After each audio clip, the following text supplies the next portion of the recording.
Comment exceller à l'école et lors des examens. Voici les astuces secrètes que tu cherches. Bienvenue sur ma chaîne.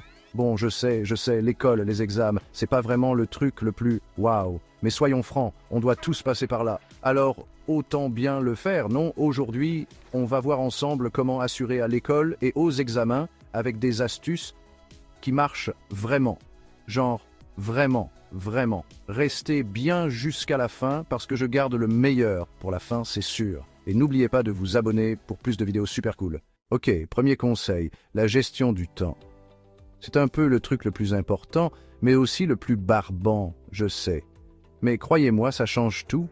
Le secret, c'est d'organiser son temps. Ouais, je sais quoi, ça sonne super cliché, mais attendez, j'ai pas fini. Déjà, il vous faut un agenda ou un calendrier sur votre téléphone, si vous êtes plutôt branché technologie. Moi, j'aime bien les deux, parce que vous savez, on est en 2023, autant profiter. Ensuite, notez tous vos devoirs, vos dates d'examen, vos projets, tout, vraiment tout. Et quand je dis tout, c'est même les soirées Netflix et les virées shopping avec les copains. Il faut tout visualiser pour bien s'organiser. Une fois que vous avez tout noté, définissez des créneaux pour chaque tâche, genre 1 heure pour les maths, 1 heure pour l'histoire, etc. Et surtout, soyez réaliste. Ne vous surestimez pas, on n'est pas des machines. Si vous savez que vous êtes du genre à procrastiner, prévoyez des pauses plus longues ou commencez vos devoirs plus tôt. Et surtout, n'oubliez pas de vous faire plaisir. Vous avez fini un devoir difficile? Accordez-vous une pause, regardez un épisode de votre série préférée, mangez un carré de chocolat, vous l'avez bien mérité. Bon, maintenant que vous êtes des pros de l'organisation, parlons de comment apprendre efficacement. Oubliez le par cœur, c'est has-been. On passe à l'apprentissage actif, c'est-à-dire apprendre en faisant. Par exemple, au lieu de relire vos notes passivement, essayez de les résumer avec vos propres mots.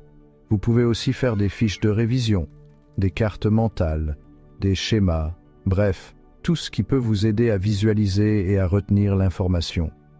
La carte mentale est un outil puissant pour organiser vos idées et améliorer votre mémoire. Commencez par écrire le sujet principal au centre de la page. Ensuite, ajoutez des branches pour chaque sous-thème ou idée clé. Utilisez des couleurs, des images et des mots clés pour rendre votre carte mentale plus visuelle et mémorable. Révisez régulièrement votre carte mentale pour renforcer votre compréhension et votre rétention des informations. Un autre truc sympa, c'est d'essayer d'expliquer la matière à quelqu'un d'autre. Demandez à votre frère, votre sœur, votre chien, votre plante verte, peu importe. L'important, c'est de reformuler les choses avec vos propres mots. Et si vous êtes vraiment motivé, vous pouvez même vous filmer en train d'expliquer la leçon comme si vous étiez un prof YouTube.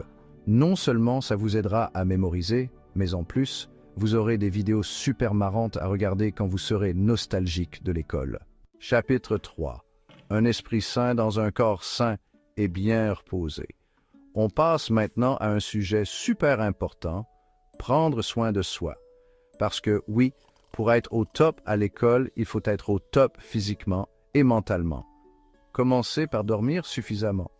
Je sais, c'est tentant de veiller tard pour finir un devoir ou regarder des vidéos débiles sur TikTok, mais croyez-moi, votre cerveau vous dira merci de lui accorder un peu de repos. Ensuite, mangez équilibré. Oubliez les chips et les bonbons. Privilégiez les fruits, les légumes, les protéines, bref, tout ce qui vous donne la pêche. Et surtout, buvez beaucoup d'eau. C'est hyper important pour rester hydraté et concentré. N'oubliez pas non plus de faire des pauses régulièrement pendant vos sessions de révision. Levez-vous, marchez un peu, étirez-vous, regardez par la fenêtre. Bref, laissez votre cerveau respirer quelques minutes avant de vous replonger dans vos cours. Et enfin, créez-vous un environnement de travail agréable et qui vous donne envie de bosser. Rangez votre bureau, mettez de la musique relaxante, diffusez une huile essentielle apaisante. Bref, faites en sorte que votre espace de travail vous donne envie de vous mettre au boulot. Chapitre 4. S'entraîner encore et encore. Bon, on arrive à la partie la plus sympa, la pratique. Parce que oui, pour réussir un examen, il n'y a pas de secret. il faut s'entraîner. Et pour ça, rien de mieux que de faire des exercices, des quiz, des annales, bref, tout ce qui peut vous mettre en situation réelle d'examen. Vous pouvez trouver des tas de ressources gratuites sur Internet ou demander à vos profs s'ils ont des annales des années précédentes. L'important, c'est de vous entraîner régulièrement pour identifier vos points faibles et les travailler en priorité. Et n'oubliez pas de chronométrer vos sessions d'entraînement pour vous habituer à gérer votre temps le jour J. Une autre astuce sympa, c'est de relire vos cours et vos exercices régulièrement, même si l'examen est encore loin. Ça vous permettra de mieux mémoriser les informations et de les consolider dans votre mémoire à long terme. Chapitre 5. Demandez de l'aide. C'est pas un crime. On arrive à la dernière astuce, et pas des moindres. Demandez de l'aide quand on en a besoin. Il n'y a aucune honte à avoir besoin d'un coup de pouce. On est tous passés par là. Si vous bloquez sur un exercice, si vous ne comprenez pas une notion, n'hésitez pas à demander de l'aide à vos profs, à vos camarades, à vos parents, à votre hamster, bref, à toute personne susceptible de vous éclairer. Vous pouvez aussi former des groupes de travail avec vos amis. C'est toujours plus sympa et stimulant d'apprendre à plusieurs. Et si vraiment vous avez besoin d'un accompagnement plus personnalisé, n'hésitez pas à prendre des cours particuliers. Il existe des tas de profs particuliers géniaux qui peuvent vous aider à progresser à votre rythme et à atteindre vos objectifs.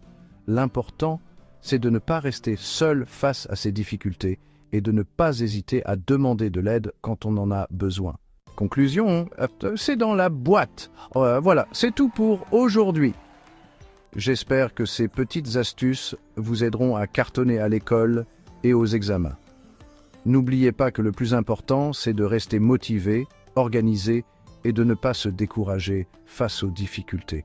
Si vous avez aimé cette vidéo, n'hésitez pas à lui donner un petit pouce bleu et à la partager avec vos amis qui galèrent aussi à l'école. Et surtout, abonnez-vous à ma chaîne pour plus d'astuces et de vidéos utiles, mais surtout cool. Sur ce, je vous fais des bisous, prenez soin de vous et à la prochaine.